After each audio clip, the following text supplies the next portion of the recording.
How many of you know a boy or girl here at school who gets picked on and left out and never included and laughed at all the time? School can be a mean and dangerous place. Raise your hands high, high.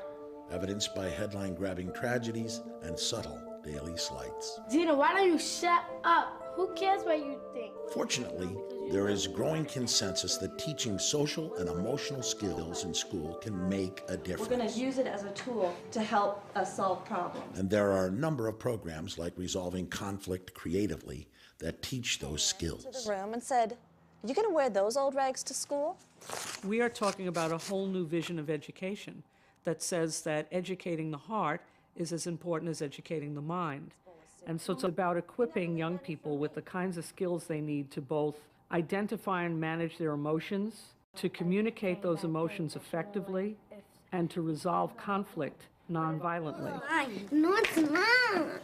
As part of a school-wide effort to create a positive environment, fourth graders at Brooklyn's PS 24 act as peace helpers, teaching younger students how to handle conflicts. When the peace helpers were helping solve the conflict, what did you see the peace helpers do?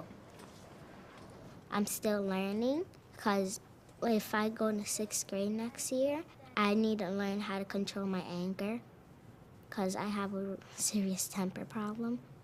Emotional intelligence is just a key human skill, but it also turns out that kids who are better able to manage their emotions, for example, actually can pay attention better, can take in information better, can remember better. In other words, it helps you learn better. Benefits of social emotional learning programs include improved academic performance and attitudes towards school, a reduction in violence, bullying, and other negative behaviors, and an improved school environment for children and adults. We're just seeing great behaviors. So. As part of a district-wide mandate, schools in Anchorage, Alaska have adopted comprehensive social-emotional learning curriculum standards. I am a curriculum coordinator, so I am seen in the same office as the language arts coordinator, the math coordinator, the health coordinator, etc. To show just visually, politically, everything else that we are going to value this like we value any of our other curriculum.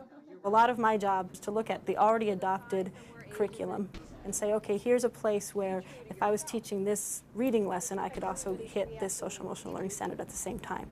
What are some of the cool-headed thoughts he could have? We're all under the gun to improve our test results, the academics, but it's a whole lot more fun to start focusing on that connection with kids and helping people feel good about where they are. The other will follow. Our teachers, I think, are much happier. They like their kids. Good job, kiddo. Excellent. Practice being cool-headed this weekend.